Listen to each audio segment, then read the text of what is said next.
বন্ধু কম হলেও চলবে, ভিড় নয়। একটা নির্ভরযোগ্য নীরবতাই অনেক সময় যথেষ্ট। সবাই পাশে থাকলেই জীবন সুন্দর হয় না। কখনো কখনো একাই দাঁড়াতে পারাটাই সবচেয়ে বড় শক্তি।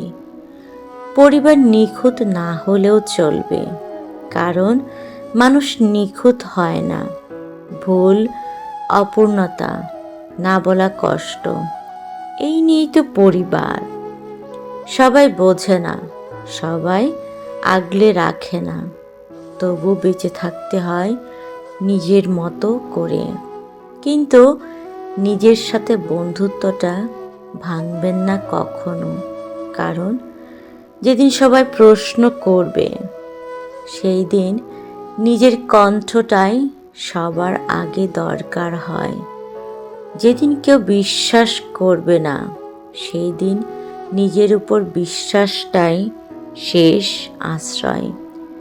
নিজের সাথে বন্ধুত্ব মানে নিজেকে দোষারোপ না করা, নিজের কষ্টকে তুচ্ছ না ভাবা, নিজের ক্লান্তিকে সম্মান করা।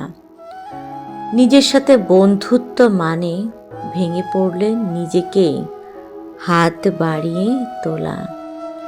সব সম্পর্ক ছিঁড়ে গেলেও এই একটা সম্পর্ক থাকলে মানুষ ভেঙে যায় না।